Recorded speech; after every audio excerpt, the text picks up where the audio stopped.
नमस्कार दोस्तों, मैं अंकुर उपाध्याय स्वागत करता हूं आप सभी का एक बार फिर से अपनी नई वीडियो में। भारतीय बाजार फिर से धराशायी हो गया है दोस्तों। कल रात मैंने आप सभी के साथ डिटेल्स शेयर करी थी और उन डिटेल्स में एक ही मेरा व्यू था। मैंने सारी अपडेट शेयर करी जो कुछ भी कल बाजार में हुआ है। साथ ही साथ एक अपडेट और शेयर करी कि निफ्टी में ऊपर का लेवल कुछ भी नहीं है इस समय। सारे इंपॉर्टेंट लेवल्स के नीचे ट्रेड कर रहे हैं हम। अब नियर बाय कोई सपोर्ट है नहीं। अब सिर्फ ये देखना है कि अगले सपोर्ट तक बाजार कब जाएगा, और वो लेवल था 23,300 से 23,200 का। एक दिन नहीं लगाया बाजार ने वहां पहुंचने में, आज ही पहुंच गया दोस्तों। आज जो बाजार ये गिर रहा है, निफ्टी पे 300 पॉइंट नीचे है। ब्रॉडर मार्केट की तो बैंड ही बज गई है। स्मॉल कैप इंडेक्स 2% नीचे है, मिड कैप इंडेक्स 2% नीचे है। बैंक निफ्टी एक कल्प्रिट बन के सामने आ रहा है जो रेगुलर बेसिस पे परेशान कर रहा है पूरे बाजार को। मतलब बैंक निफ्टी का वेटेज सबसे ज्यादा है मार्केट में, ठीक है। फाइनेंशियल स्टॉक सबसे हाईएस्ट वेटेज ओन करते हैं, वो लगातार गिर रहे हैं। आज की डेट में बैंक निफ्टी की बात करूं मैं तो 1.82% डाउन है, और बैंक इंडेक्स में ना 14 स्टॉक्स हैं। एक स्टॉक आपको हरे निशान में नहीं दिखेगा, 14 के 14 लाल निशान में है। मैं आपको बैंकिंग इंडेक्स की बात करूं तो बताना चाहूंगा, लगभग लास्ट कुछ दिन 27 फरवरी को बैंक निफ्टी का हाई 61,086 का दिख रहा है मुझे। आज की डेट में बैंक निफ्टी 54,000 पे ट्रेड कर रहा है। 7,000 पॉइंट टूट गया है बैंक निफ्टी। ये हमारे देश की सबसे बड़ी इंडेक्स है। अगर आप देखो तो, अगर फाइनेंशियल लेवल पे देखो तो केवल 14 स्टॉक्स बड़ा मार्केट कैप है इसके अंदर। इसमें एचडीएफसी बैंक है, इसमें आईसीआईसीआई बैंक है, इसमें एसबीआई है। हमारे देश की तीनों दिग्गज बैंकें आ गई। फिर एक्सिस बैंक भी यहीं पे रखा है, कोटक बैंक भी है। और ये इंडेक्स 7,000 पॉइंट टूट गया है दोस्तों। 27 फेब के बाद मैं देख पा रहा हूं 4, 4, 8, 1, 9 नौवां ट्रेडिंग सेशन है आज। 9 ट्रेडिंग सेशन में 7,000 पॉइंट का टूट जाना, ऑलमोस्ट डेली बेसिस पे 900 पॉइंट गिरना है भाई साहब, डेली बेसिस पे। तो ये फॉल कैसे बर्दाश्त करें? ये फॉल झेलेबल है ही नहीं, ये अनझेलेबल है। टॉलरेबल गिरावट नहीं है भाई, ये अनटॉलरेबल है। अभी भी कोई सपोर्ट या कोई लेवल ऐसा दिखता नहीं है कि जहां रुकेगा बाजार। एक स्टॉक जो सबको पसंद आ रहा था, एसबीआई, 1200 रुपए हो गया था ऑलमोस्ट, अभी 1060 पे आ गया है। हालांकि अभी भी कोई खास नहीं गिरा, लेकिन गिरा जरूर है। बाकी स्टॉक्स का हाल तो मतलब ऐसा डर लग रहा है बताने में भी। मैं आपको बताना चाहूंगा, देश की सबसे बड़ी बैंक अगर मार्केट कैप के लिहाज से हम देखते हैं तो एचडीएफसी बैंक दिखती है। ये बड़े लंबे समय तक 950 टिका रहा, गिर के ऊपर से अभी 800 हो गया है।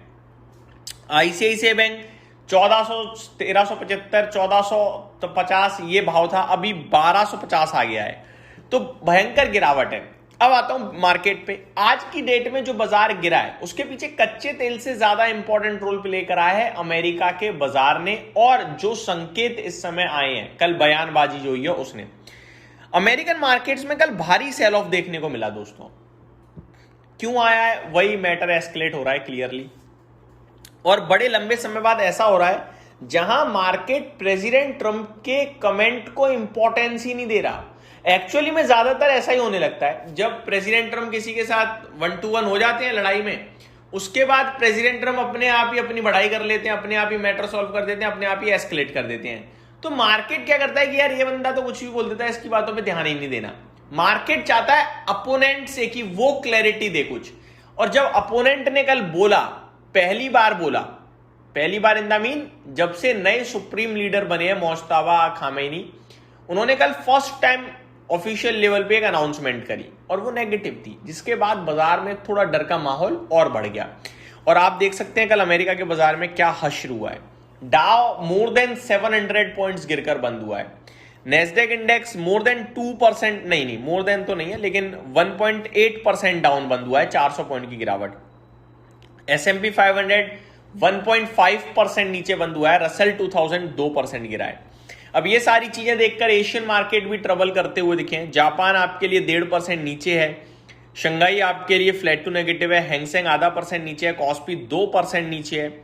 मलेशिया 0.7% डाउन है। ताइवान 0.5% डाउन है। और निफ्टी का तो हाल मैंने आप सभी के साथ डिस्कस किया ही, 1.25% नीचे है।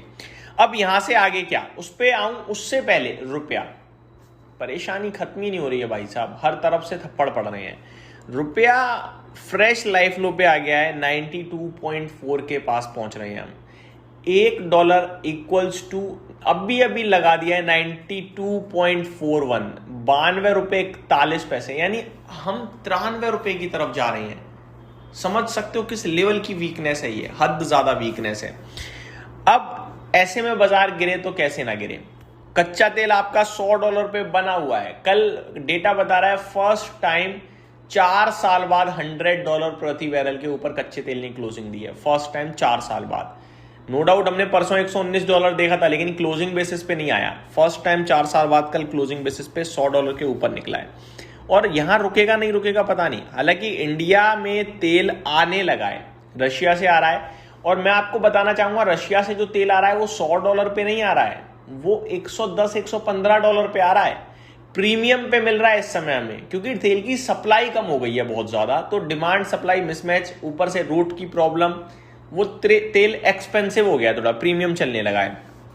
ठीक है, तो ये सारी परेशानी है जो हमें क्लियरली दिख रही है। वहीं गोल्ड सिल्वर को डिस्कस करना योग्य नहीं है, कुछ हो ही नहीं रहा। कल हमने म्यूचुअल फंड का डेटा देखा था, मैंने आपके साथ डिस्कस नहीं करा, बताना चाहूंगा 24-25 महीने बाद सिल्वर के ETF में आउटफ्लो देखने को मिला है, ये बड़े लंबे समय बाद ऐसा हुआ है।